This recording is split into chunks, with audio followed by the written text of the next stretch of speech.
Ақ жаулық. Олар бақытты өмір сүріп жатқан еді. Бірақ арада көп күн өтпей жатып, жаңа түскен келін оғаш мінез көрсетті. Оған күйеуінің шешесі, яғни өзінің енесі ұнамайды екен. Мен 80-ге келген сенің ауру шешеңді бала ұқсатып бағып отыра алмаймын. Оны күтіп баптайтын үкіметтің арнайы орны бар емес пе? Есі дұрыстар ондай ауру кәрі ортаңдарды сонда апарып тастайды. Мен сенің мамаңның исі сіңген киімін жуып, дәретін төгіп отыру үшін келгенім жоқ, деп күйеуінің миын жеп, ақыр оны өз дегеніне көндіріп тынды. Ана байғұс қайтсын, бірақ күнде қарттар үйінің тұрғыны болып шыға келді. Бұл арада бәрі жақсы секілді көрінгенімен, туған үйіндей қайдан болсын. Бірақ туған үйім дейтіндей үй қалды ма?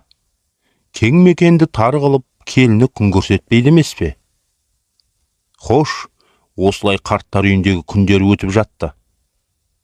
Күйеуіне сөзін өткізіп күшіне мінген жас келін, енесінен қалған бүткіл затты киім-кешектің көзін құртып, бірталай шаруа тындырды.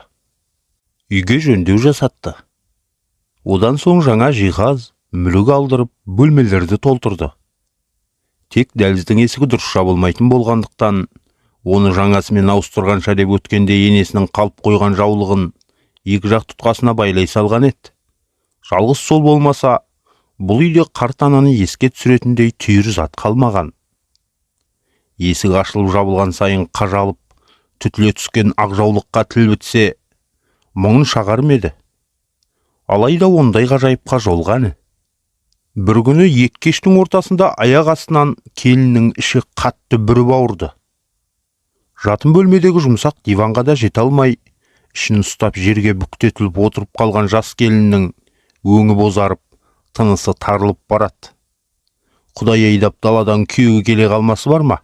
Бірақ ол не істерін білмеді. Ішім, ойбай ішім деп екі бүйірін ұстап, бүктетілген келіншегін әреңдеп демеп, төсекке апарып салды. Сәл тыныштанғандай болғанда, күйеуі, жаным, жедел жәрдем шақырайын ба? Деп телефонды қолына алған. Әйелі басын шайқап, жоқ, керегі жоқ, қазір басылар, одан да ішімді байлайтын бірдеңе әкелші, деді қиналып. Күйеуі үйді онайын алып ештеңе таппады. Әйелінің басына орамал салмайтынында есіне түсті. Бұл үйде орамал жоқ. Шешемнің жауықтары қайда екен деген ой санасында сырғып өтті. Енді не істемек керек? Кенет көз түсті.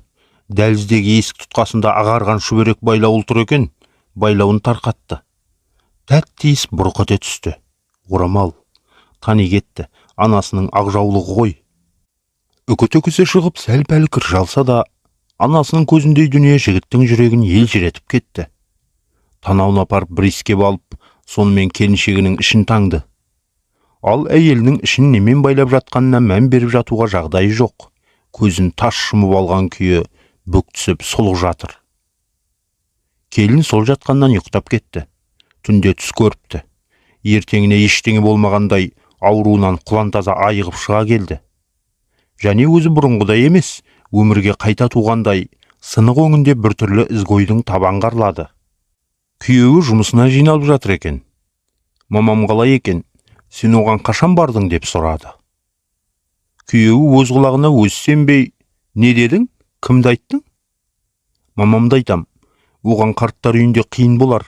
Біз оны үйге алып кетсек қайтеді? Өзім қараймын. Мен деп иегі кемсеңдеп жыладай дерсің. Жігіт аңтарылып әлі тұр. Мамам дейді. Бұлай айтпайтын еді ғой. Үнемі сенің мамаң, сенің шешең деп сөйлейтін еді. Бүгін не болған? Әлде ауырып тұрма? Әйелінде өзгеріс бар. Біраз егілген әйел басын жастықтан көтеріп, түс көрдім. Менің ішімді бүріп теуіп жатқан дүниеге келетін болашақ сәбиіміз екен. Ол, сен менің мамам емессің. Себебі сен менің әжемді далаға тастадың. Сен жамансың деп ішімді тістелеп, өкшесімен тепкілеп жатыр екен. Сонда мамам келді де, басындағы ақ жаулығымен ішімді жапты.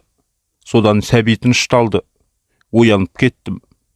Белімді сипасам жып-жылы, жұп-жұмсақ орамалға қолым тиді. Мамамның жаулығы екен. Ішімді сонымен таңған екенсің. Айналайын, ақ мамам-ай, сен тезірек барып мамамды үйге алып келші. Сағындым өзін. Мен оған шейін үйді жинап, бөлмесін әзірлеп, шоланға апарып тастаған оның заттарын кіргізіп қояйыншы. Дастархан жайып тамақ әзірлейін. Неғып тұрсың? Барсаң шенді деді. Күйеуінің де көзінен ыстық тамшы пытырадай ытқыды. Иә күлім, жаным, мен қазір деп есікке қарай ұмтыла берді. Осы сәт Алланың да ақ жарығы, күннің сәулесі әйнектен сығалай, сыналай құлап, үйдің ішін нұрға бөлеген.